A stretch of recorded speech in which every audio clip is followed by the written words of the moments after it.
18절부터 23절까지 기록합니다.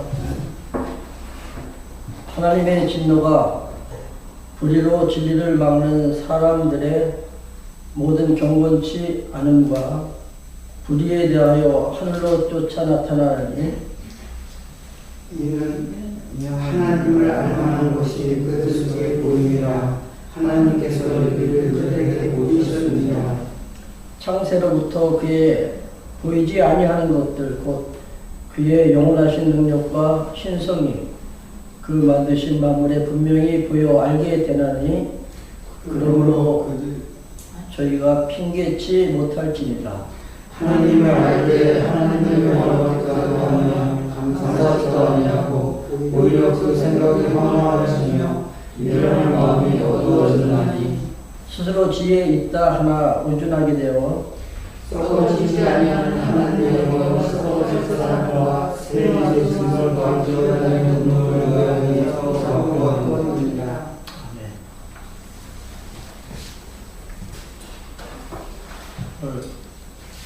우리 둘째 손자 할아버지는 축하 좀 해주려고 했더니만 안 나왔네. 그림이 대학교에 들어갔어요. 번째 공부를 안 해가지고 생각을 안 하고 있었는데 하나님이 넣어주신 거죠. 실기를 아마 굉장히 월등하게 잘 본 것 같아요. 달리기도 뭐 70몇 명 중에서 1등을 했다니까. 참 지난 주간에 그 소식을 듣고 굉장히 기뻤습니다. 오늘 만나면 축하 좀 해주려고 했더니 얘네 도망을 갔어 지금.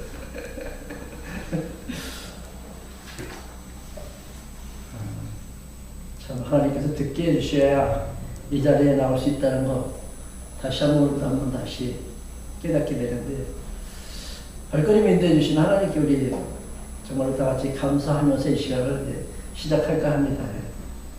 내가 나오고 싶어도 하나님께서 막으시면 못 나오잖아요. 오늘 우리에게 은혜를 베풀어 주신 하나님께 감사합니다. 로마서는 이제 칭의의 복음이라 그랬죠. 하나님께서 교회를 양육해 나가시는데 칭의의 복음으로 교회를 키워가신다. 너는 의롭다라는 말씀이라 했지. 주하고 너는 나를 가리켜서 하나님께서는 너 의인이다. 그 말씀이 오늘 우리가 공부하게 될 이 로마서 1장 18절부터 3장 끝까지에서 나옵니다. 얼마나 취한 인간인가. 아마 오늘 이 시간과 다음 시간을 통해서 우리가 그 적나라한 모습을 같이 한번 살펴보고자 합니다.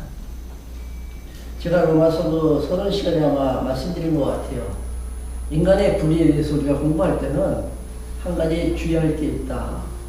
그것은 이렇게 살면은 하나님께서 나를 버리신다라는 것이 아니다. 그러니까 행위에다 초점을 맞추면 안 됩니다.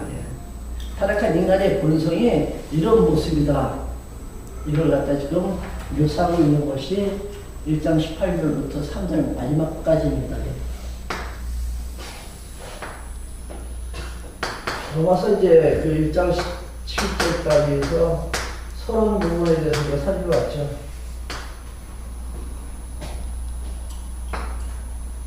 그리고 이제 18절부터 시작해가지고 3장 20절까지가 인간의 불의,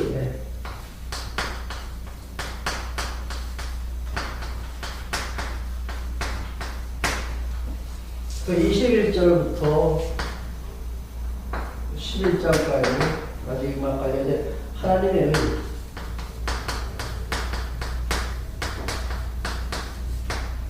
인간의 불의에서 하나님께 심판을 받을 수밖에 없는데 하나님께서 당신의 의를 통해서 우리가 다 구원시켜 주시는 놀라운 하나님의 은혜를 깨닫게 되면은 이제 12장에 그렇게 나간다 그랬죠. 그러므로 너희는 하나님께서 기뻐하시는 거룩한 산 제사를 드려라. 그것이 우리가 드릴 영적 예배다. 영적 예배가 가능하기 위해서는 정말로 추한 나를 하나님께서 살려주셨다는 것이 깨달아져야 됩니다. 그러면 하나님께서 명령하신 이 아름다운 예배상을 우리가 할 수가 있게 되는 얘기죠. 이건 지체로서의 삶입니다. 삶 자체죠. 예배하면 우리가 이 시간, 주일날 11시부터 시작되는 이 예배를 예배다라고 생각하는데, 이거는 예배의 아주 작은 한 부분입니다. 우리 삶 전체가 어떤 삶이에요? 그리스도의 몸된 지체로서 살아가는 그 삶 자체가 영적 예배인데, 그러므로 영적 예배가 가능하다라는 것을 먼저 말씀드립니다. 자, 인간의 불에 대해서 이제 두 파트를 이렇게 한번 나눠볼게요. 하나는 이제 하나님께 우리 인간의 생각과 마음이 어두워졌다 이죠.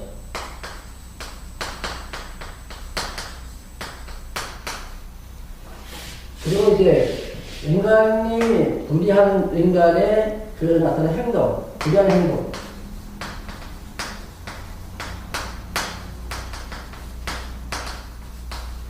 아마 오늘 여기까지만 이제 공부할 겁니다. 그리고 이제 다음 시간에는 이제 이 불의한 인간을 갖다 하나님께서 이제 심판하시는 내용입니다. 심판. 그 심판에 이제 그 대상이 있을 것이고, 하나님께서 심판하시는 기준이 분명히 있잖아요. 그리고 누구를 심판하는가, 심판의 범위가 이제 나옵니다. 그리고 다음 시간에 할 거고. 오늘 이제 인간이 마음과 생각이 이렇게 어두워졌는데, 그 18절 이제 한번 다시 한번 볼까요? 18절 보시면 하나님의 진노가 불의로 진리를 막는 사람들의 모든 경건치 아님과 불의에 대하여 하늘로 쫓아 나타나니, 하나님의 진노가 임하죠. 예. 불의한 인간이 하나님의 진노가 임합니다. 이 진노는 하나님의 심판이죠. 누구에게 임합니까? 예? 불의로 진리를 갖다가 가로막는 자들. 그러니까 여기서 말하고 있는 그 불이라는 것은 인간의 사악한 마음입니다. 사악한 마음. 그 사악한 인간의 마음이 하나님께 대해서 이제 대적한다는 뜻이죠. 그러니까 진리를 막는다는 것은 하나님을 쫓지 않고 하나님께 대적한다는 얘기입니다. 그러니까 불의로 진리를 막는 그 모든 사람들에게 무엇이 하나님의 진노 심판이 임한다라는 경고를 던져주고 있습니다. 근데 사실은 하나님께서 인간을 창조하실 때는 아주 선하게 창조하셨다고 했잖아요. 그렇죠? 불의한 인간이지만 타락하기 이전에 이전에는 하나님께서 선하게 만드셨습니다. 그래서 저들은 하나님을 아는 신지식이 가능했죠.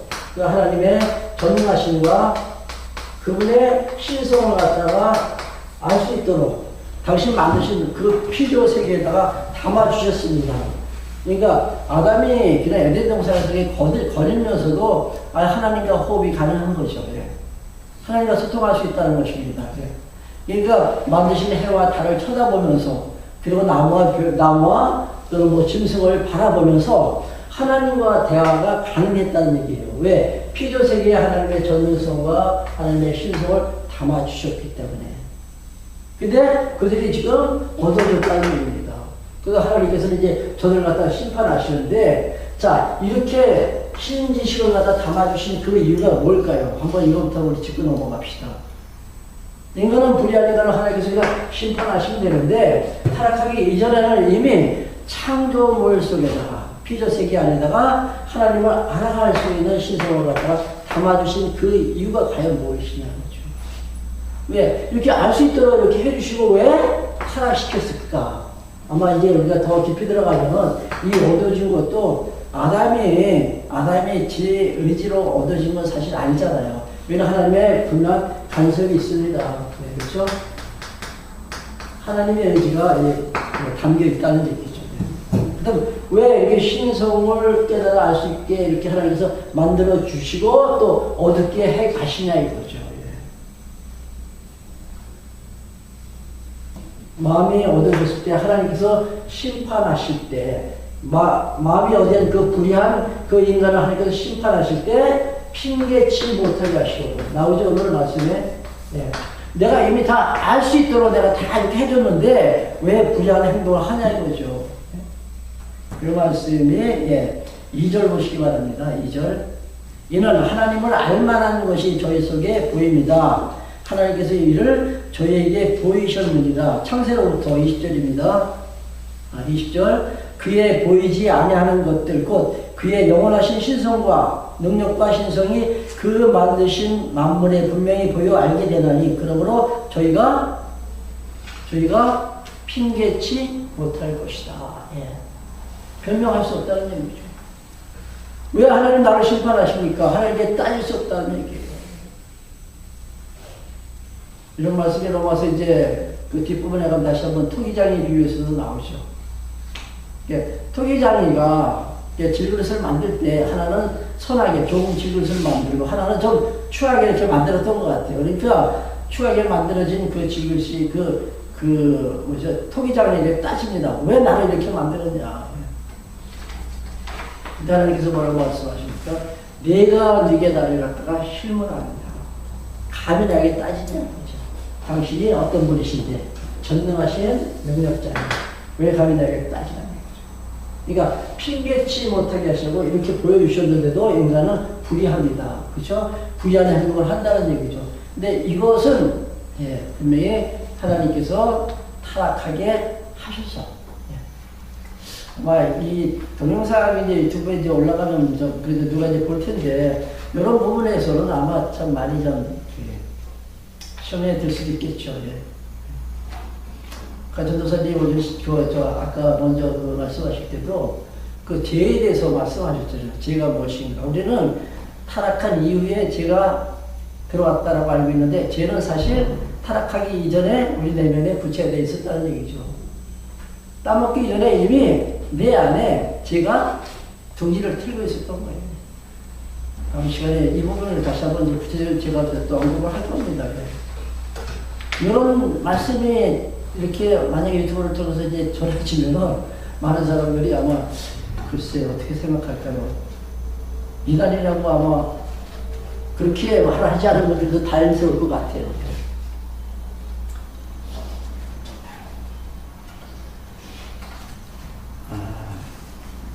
자, 인간의 생각과 마음이 얻어졌다는데 21절부터 보시기 바랍니다. 21절 하나님을 알되 하나님으로 영원롭게도 아니하며 감사치도 아니하고 오히려 그 생각이 허망하여지며 미련한 마음이 어두워졌나니 타락한 이후에 인간의 마음이 어두워집니다. 마음과 생각이 어두워진다는 얘기죠.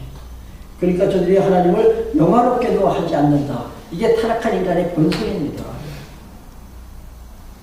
하나님만이 창조주시고 그분만이 절대 전능하신 주권자인데 그분께 모든 영광을 돌리지 않고 어디다 영광을 듭니까? 우상 앞에 가서 우상을 섬긴다는 얘기죠. 그러니까 그 조물주와 피조물을 갖다 이렇게 대치시켜가지고 교체시켜서 우상을 섬기는 것이 인간들의 타락한 본성이라고 합니다. 그러니까 하나님 자리에 누가 앉아있어요 지금? 인간들이 그 자리에 앉아서 자기 멋대로 살아가고 있다는 얘기입니다. 이게 잘못된 주인의식이에요. 하나님이 만물의 주인이시잖아요. 모든 것이 다 하나님 것이다. 그렇죠? 우리가 창세기 보면 이제 바벨탑을 쌓은 이유도 우리가 알 수 있잖아요. 왜 저들이 바벨탑을 쌓았습니까? 이제 하나님 필요 없다는 얘기죠. 자기들이 힘을 뭉쳐가지고 자기들의 의지로 자기들의 노력으로 한번 살아가 보겠다는 교만된 마음에서 바벨탑을 쌓게 됩니다. 이게 다 모두가 다 하나님의 자리에 앉아있는 인간들의 타락한 그 모습들입니다. 자, 저들은 하나님의 은혜에 감사치 않고 어떻게 생각합니까? 불만, 불평, 모든 것이 다 부족하다라고 생각합니다. 마치 지금 우리들의 생각과도 마치 똑같죠. 하나님께서 나에게 주신 것에 대한, 즉 분복에 대한 감사가 없죠. 이 분복은 하나님께서 이렇게 각자에게 나눠주신 복입니다. 어떤 사람에게는 좀 크게 이렇게 하나님께서 복을 주셨고, 어떤 사람은 좀 이렇게 비교해보면 조금 작은 것 같이 그렇게 하나님께서 복을 주셨다는 얘기죠. 나눠주신 복에 대해서 감사치 못하는 거예요. 그러니까 항상 불만해요. 이것도 역시 어디서 나옵니까? 다 욕심에서 나옵니다. 아까도 또 이렇게 말씀하셨듯이, 예, 바로 탐심이 뭐라 했어요? 탐심은 곧 우상이다. 그냥 뭐를 형상을 만들어 놓고 그 앞에 절하는 것만이 우상이 아니에요. 예. 내면적인 우상이 내 안에 아직 그대로 잔재하고 있습니다. 예수를 믿으면 모든 것이 다 사라질 것 같잖아요. 저는 기도할 때 제가 깜짝깜짝 놀랄 때가 있어요. 제가 기도하면서 왜 내가 이런 기도를 하지? 깜짝 놀랄 때가 있어요.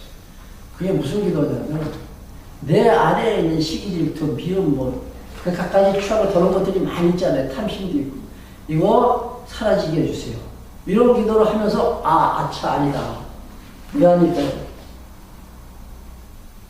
미움과 욕심과 탐심, 질투, 시기 이거 사라지게 해달라. 물론 나타나지 않게 해달라는 뜻이죠. 근데 더 정확한 그 표현은 사라짐보다는 나타나. 똑같은 말입니까? 아직 내 안에 있다는 얘기죠. 이건 없어지지 않아요. 죽을 때까지 내 안에 잔재하고 있습니다. 이거. 그런데도 하나님께서 너는 의인이다 이렇게 부르시는 거죠. 그럼에도 불구하고 나는 깨끗할 것 같죠. 천만의 말씀입니다. 저에게도 욕심이 있고, 이제 집사님이 가끔씩 다른 사람한테 그런 얘기를 하더라고요. 목사님은 욕심이 없대요. 제가 왜 욕심이 없겠어요? 저도 욕심이 분명히 있습니다. 그게 잘 표현이 안 되는 것뿐이잖아요. 또 이런 기도를 저희가 이제 하는데, 이것도 잘못됐구나. 우리가 지금 보면 목사, 전도사님도 계시잖아요. 그렇죠? 집사님도 계시고, 그리고 아직 직분이 없는 우리 성도님들도 계시고, 참 이게 교회가 지금 잘 이렇게 형성이 된 거잖아요. 근데 제 바람에는 장로님 가져 한 번 좀 더 오셨으면 하는 바람이 있어요. 그러면 참 좋겠다. 여러분들 어떻게 생각하시나요? 이것도 욕심이에요. 이것도 욕심이에요. 그런 기도하면서도 참 아직 멀었다. 기도 중에 이제 그런 생각을 제가 하는 거죠. 너 아직 멀었다. 하나님께서 그냥 보내주신 자, 이제 말씀 듣게 하시는 자, 하나님께서 인도해 주셨잖아요. 그걸로 우리가 좁혀야 되는데, 더 많이, 교회가 더 크게, 이게 인간들의 다 욕심이다. 타락한 인간의 본성이라는 얘기죠. 그러니까 하나님께서 진노하신다는 거예요. 모자라는 것에 대한 그 불평뿐만이 아니라, 사람들이 또 감사치 못하는 또 하나의 이유가 있습니다. 잘 될 때, 그렇죠? 내 소원대로 모든 것이 잘 이루어질 때 어떤 생각합니까? 그래서 내가 잘 계획을 잘 세우고 내가 이렇게 정말로 일을 잘 추진해서 여기까지 왔다. 그런 생각 안 하나요? 그런 생각 하죠. 그래서 내가 하나님 자리에 지금 내가 앉아 있는 거죠. 그래도 내가 이렇게 하니까 내가 여기까지 그래도 왔다. 우리는 순간순간 하나님 잊어버리고 있어요. 그러니까 하나님께 대한 감사가 없어요.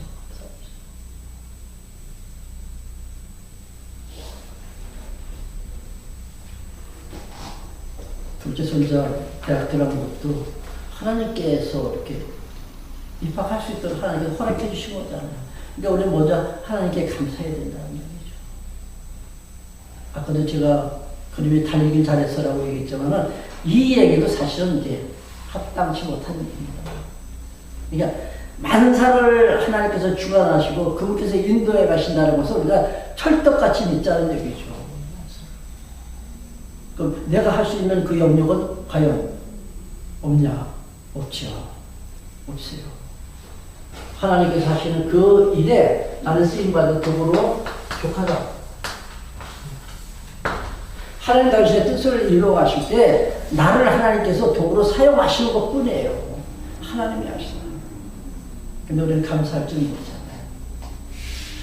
언제 감사를 했습니까? 성경에서는 범사에 감사다. 모든 일에 감사하거든요.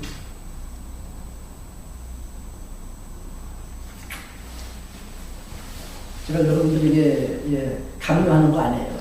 절대 그렇게 듣지 마세요. 저도 그렇게 못하니까. 세 번째는 생각이 허망하여진다. 생각이 허망하여진다. 그래서 마음이 어두워지는데 이 생각이 허망하다는 것은 황당한 생각을 한다는 얘기죠. 황당한 생각. 어떤 생각입니까? 과대망상. 혹시 들어보셨나요? 과대망상. 내가 대통령이다. 라고 생각하는 사람들 있잖아요. 내가 마치 어떤 연예인 같이 자기 자신을 갖다 이렇게 과대평가하는 그 과대망상에 인간들이 사로잡혀 있습니다. 이게 황당한 생각이에요. 황당한 생각. 자기 분수를 모른다는 거예요. 자기 분수. 마치 하와가 하나님같이 되고 싶어가지고 뱀의 유혹을 받아서 그 선과 악을 알게 하는 나무의 일부를 따먹잖아요. 그렇죠?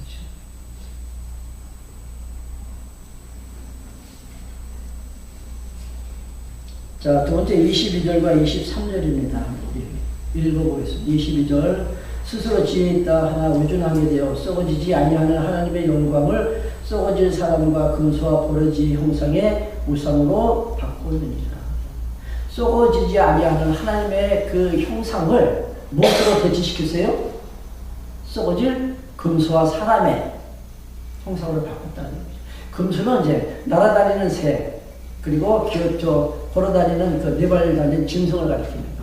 보르지는 뭐죠? 파충류를 갖다 의미한다 그러죠. 파충류. 그러니까 하나님 자리에다가 이렇게 추하고 더러운 짐승, 짐승의 형상으로 이렇게 바꾸는 거예요. 그러니까 다시 말씀드리면 이제 우상을 섬긴다는 거예요. 우상을 섬긴다는 것은 우리 내 안에는 탐심이라 했으니까 내가 좀 다른 사람보다 더 부자가 되고 싶은 마음, 그렇죠? 또 권력도 한번 지어보고 싶고, 그리고 또 명예도 얻기 위해서 그렇게 열심히 살아가는 사람들. 그 자체가 나쁘다는 건 아닙니다. 그걸 인생의 목적으로 삼는 자체가 잘못됐다는 거죠. 그래서 우리가 살아야 될 그 분명한 이유가 있다면 그것은 뭐라 했어요? 살아야 될 분명한 이유. 하나님의 영이죠. 인생의 궁극적인 목적은 오직 하나님 영위하기 위해서 우리가 살아가는 거죠. 근데 재물을 취하기 위해서, 그 다음에 내가 부자 되고 또 명예를 얻고 성공하기 위해서, 그게 인생의 목적이 된다면, 삶의 목적이 된다면 잘못된 거죠. 오직 하나님 영예만이 우리가 살아야 될 궁극적인 목적이에요. 그리고 우리가 살아가는데 우리 일상 속에서 나타나는 모든 그 일들, 그렇죠? 제가 직장인들, 그 다음에 학생들 이렇게 예를 드는데, 또 주부들은 가사활동이라 했죠. 그것은 하나님 경외하기 위한 하나의 수단으로서의 가치는 있습니다. 수단으로서. 근데 절대적인 가치는 여기 있는 거죠. 내가 공부하는 것도 하나님 경외하기 위해서 내가 열심히 공부하는, 이건 수단으로서의 가치평가를 우리가 해야죠. 제가 앞에서 이렇게 말씀을 전하는 것도 사실 마찬가지입니다. 하나님 경외하기 위한 이 목적이 아니라면 잘못된 거예요. 의미가 전혀 없습니다. 하나님께서 기뻐하시지 않죠.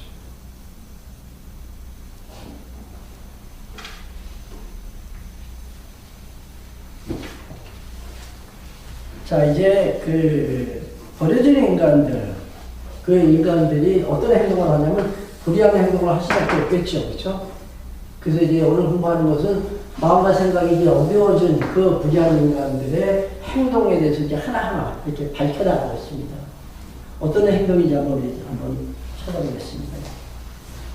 24절부터 32절까지인데 좀 깁니다. 24절, 그러므로 하나님께서 저희를 마음의 정욕대로 더러움에 내버려 두사 저희 몸을 서로 욕되게 하셨으니, 이는 저희가 하나님의 진리를 거짓 것으로 바꾸어 피조물을 조물주보다 더 경배하고 섬깁니다. 피조물을 더 섬긴다는 것이 뭡니까? 어디다 삶의 목적을 지금 두고 있어요? 눈에 보이는 가시적인 것에, 현세적인 것에 내 인생의 목적을 다 거기다 걸고 있는 거죠. 하나님을 경외하면서 살아야 될 그 인간이 그렇게 살지 못하고 있는 거죠. 자, 근데 보니까 24절 그 초반에 보세요. 하나님께서 저희를 마음의 정욕대로 더러움에 내버려 두사. 누가 그렇게 하셨습니까? 하나님이. 주는 하나님이잖아요. 그렇죠? 나를 더러움에 그냥 던져버리신 거죠. 하나님께서 더러움 속에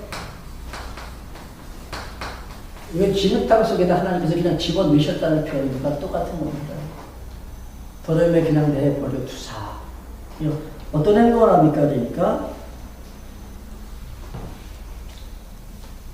저희 목을 서로 욕되게 하셨으니 그 이유는 저희가 하나님의 진리를 거짓 것으로 바꾸고 피조물을 조물주보다 더 경배하고 섬기기 때문에 하나님을 섬겨야 되는데 피조물을 섬기기 때문에 하나님께서 저들을 더러움에 그냥 집어 던지신 것입니다. 여기서 말하는 정욕이라는 것은 욕심입니다. 똑같은 얘기예요. 탐심. 즉 우상을 섬기는 거죠. 그러니까 우리가 세상 것을 이렇게 하나님보다 더 이렇게 섬기는 것은 그 자체가 바로 우상 섬김이에요. 우상 섬김.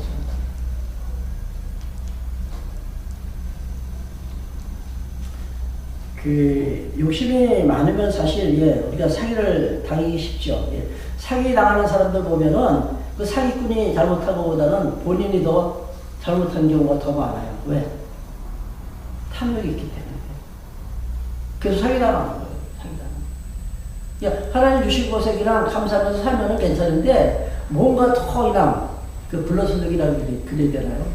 더 많이 갖고 싶어가지고 솔깃하니까 그냥 거기에 넘어가다 보면은 사기꾼한테 당할 수밖에 없습니다.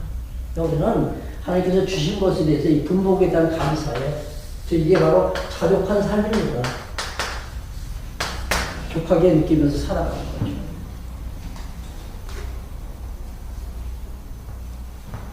자, 25절 다시 보겠습니다. 이는 저희가 하나님의 진리를 거짓 것으로 바꾸고, 하나님의 진리, 즉 하나님의 말씀이잖아요. 그러니까 거짓 것을 진리로 다 이제 둔갑시켜버린 거예요. 우리가 여기서 잘 분별해야 돼요. 하나님의 말씀인지 아니면 거짓 교사들의 어떤 그 술수인지 우리가 그걸 잘 가려내지 않으면은 우리가 넘어갑니다. 역시 거짓 것으로 받고 피조물을 조물주보다 더 경배합니다. 자, 그 다음에 이제 두 번째는 이제 부끄러운 욕심에 하나님께서 그냥 내버려 두십니다. 26절 이를 인하여 하나님께서 저희를 부끄러운 욕심에 내어버려 두셨으니 여기도 하나님께서 이렇게 하셨다 그러잖아요. 어떻게? 부끄러운 욕심에. 그렇죠?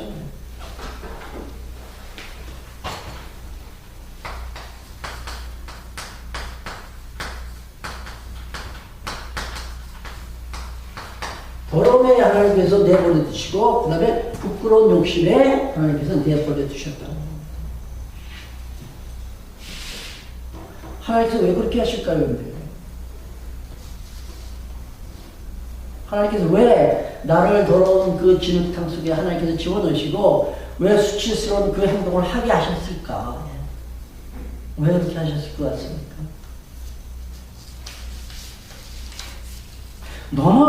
너는 이렇게 추한 존재야. 너한테는 의가 하나도 없다는 얘기죠. 그러니까 내 안에 있는 그 추한 모습들을 그냥 하나하나 종단에게 지금 잘 묘사시켜주고 있는 거예요. 그럼에도 불구하고 내가 너를 어렵다 이렇게 불러주겠다. 그야말로 우리가 하나님의 은혜를 깨달습니다. 다시 한번 볼게요. 26절입니다. 이를 인하여 하나님께서 저희를 부끄러운 욕심에 내버려 두셨으니 곧 저희 여인들도 순리대로 쓸 것을 받고 영리로 쓰며 이와 같이 남자들도 순리대로 여인 쓰기를 버리고 서로 향하여 음욕이 불일듯함에 남자가 남자로 더불어 부끄러운 일을 행하여 저희의 그릇 때문에 상당한 보험을 그 자신에 받았느니라. 동성애를 가리키는 거죠. 네. 동성애에 대해서 혹시 한번 생각해 보셨나요? 동성애. 지금 그 국회에서 그 차별금지법을 갖다 지금 입법화 시키려고 벌써부터 아주 오래전부터 그 국회에서 통과시키려고 애를 썼는데 우리 그 기독교에서 막았죠. 못하게. 당신들 만약에 통과시키면은 다음 국회의원 그 출마했을 때 절대 뽑아주지 않겠다. 그 차별금지법이 뭐예요? 그 안에 뭐가 있습니까? 그 안에 동성애도 있습니다. 그러니까 이게 서로 이렇게 남의 것을 갖다가 판단하지 말라는 얘기가 쉽게 얘기해가지고 그냥 인정해주면서 살자는 얘기죠. 만약에 이것이 통과되면은 목회자들이 굉장히 좀 힘들어질 것 같아요. 이 앞에서 설계하면서 기독교만이 절대 진리다. 이 이야기도 할 수 없다는 얘기죠. 그럼 걸려 들어가요. 법에 저촉이 돼가지고. 불교는 잘못됐다. 카톨릭 잘못됐다. 이렇게 얘기하면은 걸려 들어간다는 얘기죠. 누가 신고하면. 동성애도 마찬가지예요. 지금 동성애를 사실 많은 사람들이 옹호하고 있는 것 같아요. 그렇죠? 근데 분명한 것은 그들이 타고난 그 성향은 정말로 안타까운 것이에요. 그런 성향을 가지고 태어났으니까 남자가 남자를 좋아하고 여자가 여자를 좋아하는 거죠. 정말로 좀 긍휼히 여길 수 있는 그런 마음을 가지고 있어야 돼. 그렇지만은 그들의 행위 자체를 갖다가 우리가 인정해서는 안 된다는 얘기잖아요. 그렇죠? 이 차별금지법이 만약에 통과된다면은 아마 그 결혼제도도 아마 많은 변화가 올 거예요. 남자가 같이 살아도 부부가 되는 거죠. 부부가. 한번 같이 한번 얘기 좀 해볼까요? 어떻게 생각해? 네?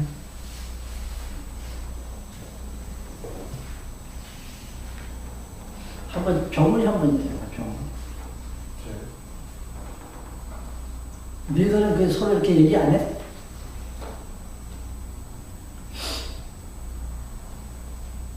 일단 근데 동성애 결혼이 되면 저출산 문제가 일어날 것 같아요. 좀 크게. 저출산 문제가 일어나. 아, 저출산 문제.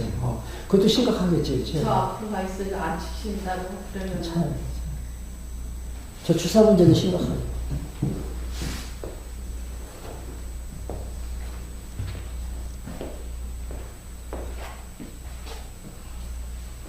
참, 안타깝게 생각하는 건 사실 우리가 그런 마음을 가져야 되죠. 그렇다고 해가지고 그 자체를 갖다 인정해주면 안 돼요.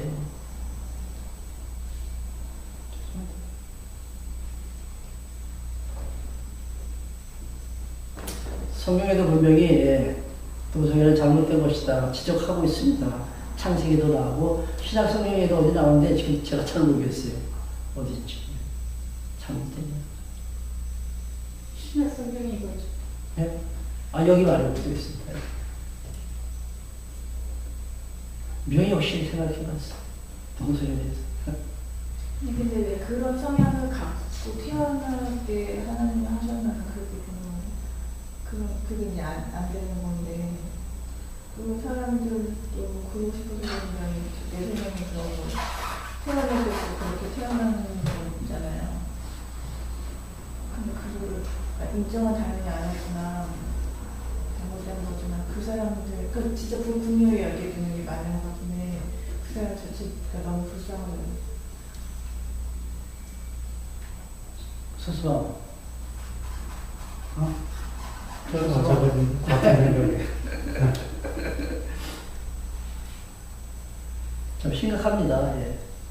아마 근데 제가 보기에는 이번 국회에서 통과될 것 같아요. 의석수가 하도 많아가지고. 그리고 여야를 가리지 않고 여기 찬성하는 의원들이 굉장히 많아요. 그래서 다 이제 그 기독교에서 이제 아주 격렬하게 지금 반대를 하고 있으니까 지금까지 통과를 못 시켰는데 아마 이번 국회에서 통과가 될 것 같아요. 근데 그런 성향을 갖고 살아가면서도 예수를 믿는 사람도 있을 거 아니에요? 그럼요. 믿는 거고 상관없죠. 그렇다고 해서 안 믿는 건 아니죠. 근데 이제 성서주자들이 서로 그 어떤 신체적인 어떤 정신적 이런 것들이 또 그렇게 잘못돼서 이제 진짜 우리가 그런 걸 다 사람들이 보는 시선들이 참 안 좋게 생각을 하잖아요. 근데 그렇다고 해서 그 사람들은 막 핍박을 하고 그 사람들을 이렇게 하고 그러면 우리는 또 다들 그 소수자를 계속 그렇게 함으로 인해서 그 안 좋은 그런 게 또 있잖아요. 생기기 때문에 그거를 진짜 좀.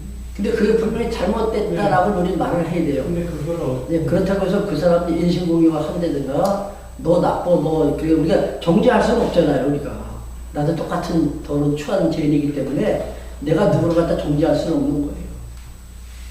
그렇다고 해서 그 자체를 인정해서는 안 된다는 거죠. 근데 불쌍한 마음은 정말로 가져야죠. 어쩌다 그렇게 태어나서 네, 그렇죠. 좀 만든 거죠. 전도사님도 또 한번 말씀해 주세요. 지금 여기는 이제 하나님의 그 창조 섭리의 그 순리와 영리라는 말을 사용하거든요. 이제 물론 이제 그런 그 현상이 역사 내내 있어 왔는데 지금 그것 자체를 말하는 것이 아니라 우상을 숨기는 것에 대한 것을 갖다가 표면적으로 그것을 상징적인 현상으로 나타나는 것이지 물론 이제 그것 죄죠. 그 죄를 갖다가 이제 하나님의 창조의 질서에 이제 역행하는 것을 이렇게 모형적으로 이렇게 지금 보여주고 있는 현상이거든요.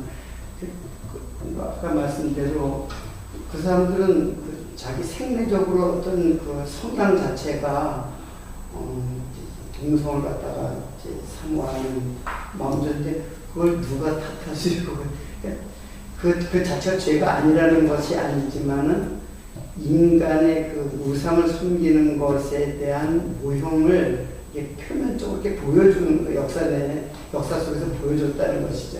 이제 거기에 이제 문제의 그 이유를 찾아야지 그 자체 그 사람들 할 말이 있을까요? 근데 그 성향 자체가 그런데 그걸 갖다가 어떻게 하느냐 이제 이렇게 이야기를 할 거예요. 그래서 저는 그 사람들의 어떤 그 자체의 문제가 아니라 하나님 창조 질서에 대한 문제를 지금 여기서 밝히고 있는 것이라고 이제 생각하고 있습니다. 맞습니다. 그러니까 이 말씀은 아까 이제 병원이가 얘기했던 것도 맞는 얘기예요. 그러니까 자녀 출산을 못하니까 인구가 감소할 것이다. 근데 하나님은 번성하라고 말씀하셨잖아요. 그러니까 남자와 여자를 짝져 주신 그 이유의 하나입니다. 그것도. 근데 번성시켜 나가야 되는데 남자가 남자, 여자가 여자를 갖다 서로 이렇게 좋아하면은 그 창조의 질서를 갖다 이건 흐트러뜨리는 거죠. 그러니까 그런 차원에서 이 말씀을 하셨고 우리가 지금 여기서 좀 진지하게 한번 논의해보고자 하는 것은 우리 사회 속에서 이런 현상을 우리가 어떻게 받아들일 것이냐. 근데 제 생각입니다. 제 생각인데 이 동성애는 분명히 죄.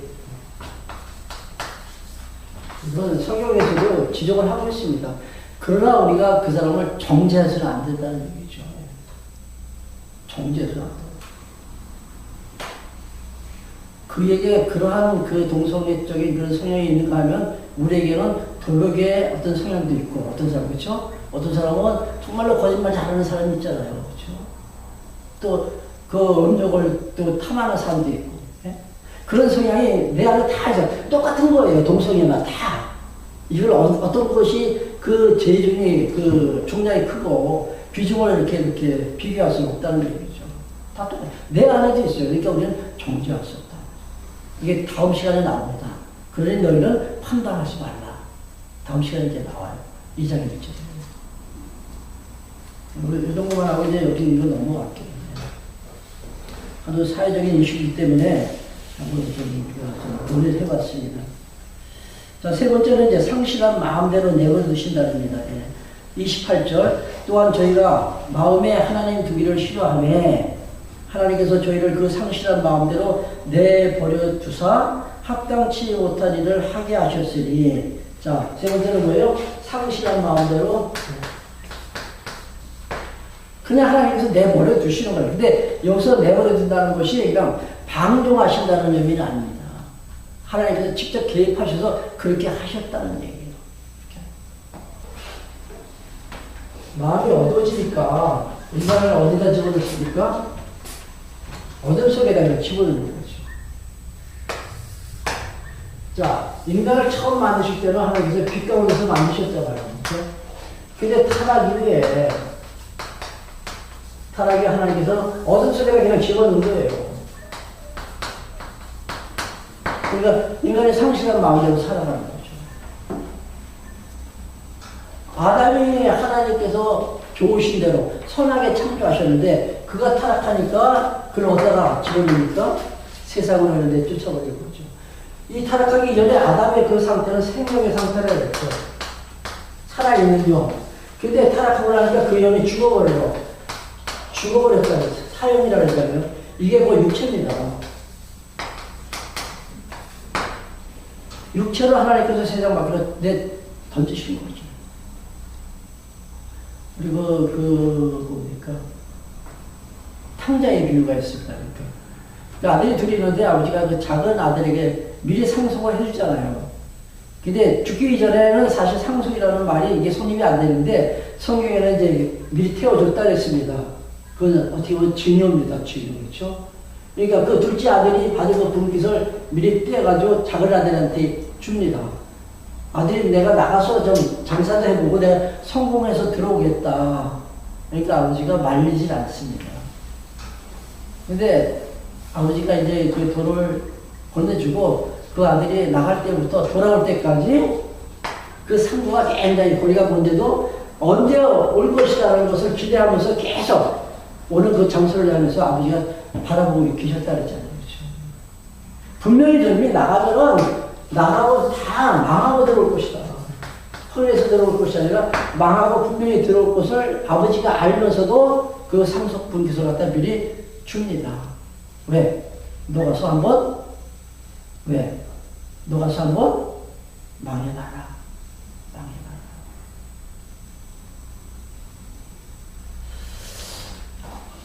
그 자녀들에게 이렇게 상속해주는 거 사실 저는 재산이 없기 때문에 우리 아이들한테 물려줄 만한 재산이 전혀 없어요. 어떻게 보면 아마 그게 아이들한테 그게 복이 될지도 몰라요. 아버지가 돈이 많으면 아버지 기대하고 저 길을 살 수도 있잖아요. 그렇죠? 근데 원체 없으니까 제가 열심히 또 노력해가지고 지금 어느 정도 이렇게 또 이렇게 올라왔어요. 보니까 다들. 상속이게 사실 좋은 것만은 아닌 것 같아요. 세계에서 우리나라가 상속세가 두 번째로 많대요. 상속세율이. 제일 많은 나라가 일본이라 그러죠. 일본. 거의 60%가 넘고 우리나라는 50%가 좀 넘는 것 같습니다. 제가 상속세 낼 때 저도 한 50% 정도 냈어요. 상속세를. 그 당시 엄청 세율이 비싸가지고 높아가지고. 근데 상속세는 사실 많으면 많을수록 좋은 것 같아요. 사회에다 환원하고 그 자녀들이 또 몰아서 저들이 살아가야죠. 왜 여기까지 왔는지 모르겠네요.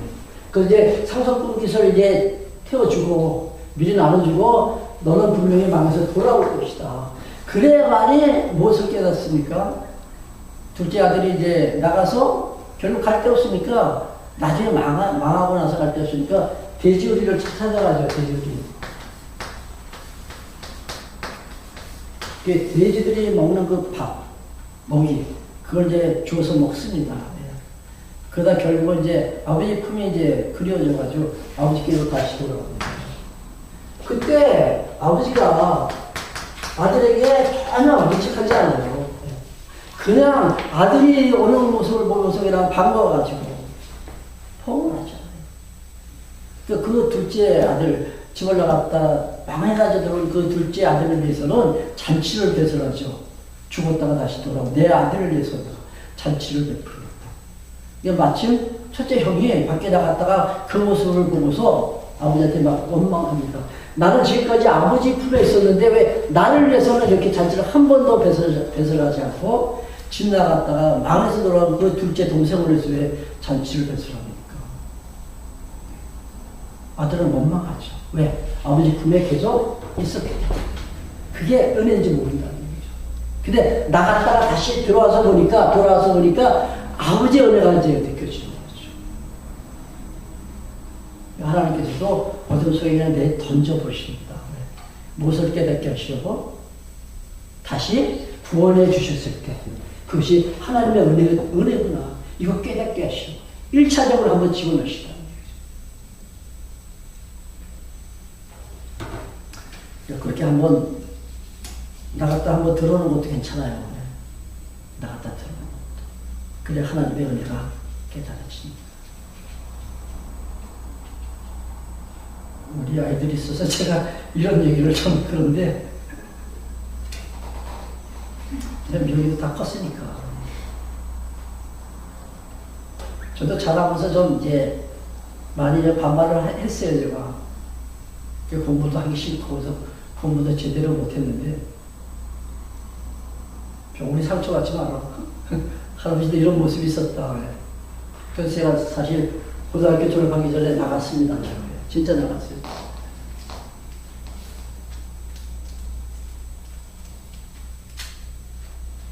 뭐 이런 얘기를 하면서 여기서 끝낼게요.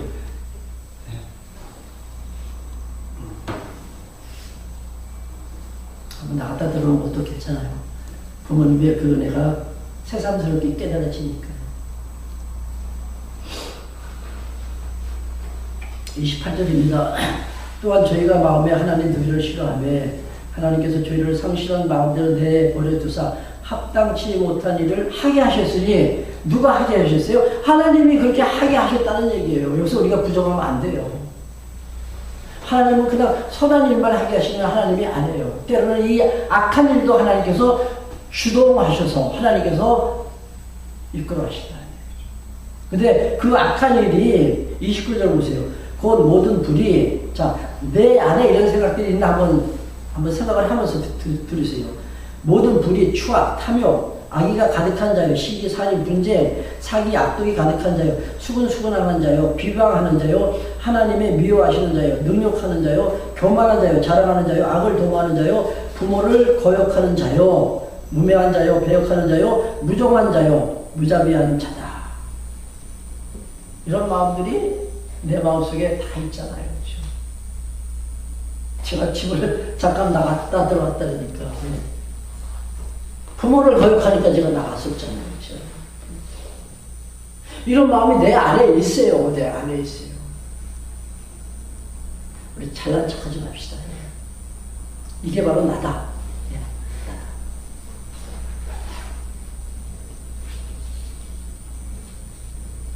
3장 20절까지가 타락한 인간의 본성에 대해서 지금 밝혀주고 있는 거예요. 너도 이렇게 살면 안 돼가 아니라 너 구원받기 전에는 내 모습 안에 이런 모습이었다. 근데 그 모습이 지금 사라졌는가? 아니에요. 지금도 있다고 아까 말씀드렸잖아요. 내 안에 그냥 가득 차 있어요. 그러니까 우리가 기도할 때 그런 모습들이 오늘 나타나지 않게 해달라고 기도하자는 얘기죠. 수면 위로 이렇게 부상하지 않도록 하나님 나를 잡아주세요.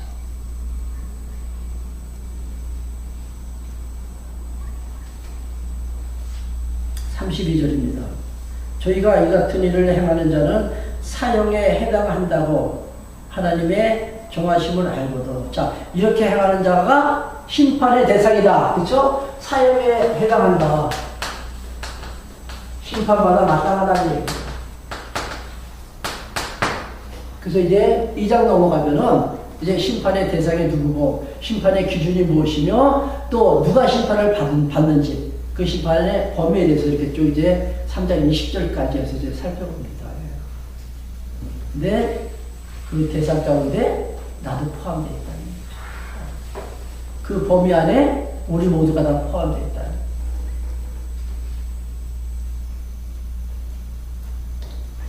하나님의 정하심을 알고도 자기들만 행할 뿐 아니라 또한 그 일을 행하는 자를 옳다 하느니라. 2장 1절만 볼게요. 그러므로 남을 판단하는 사람아. 다음 시간에 이어갑니다. 기도하겠습니다. 하나님 아버지,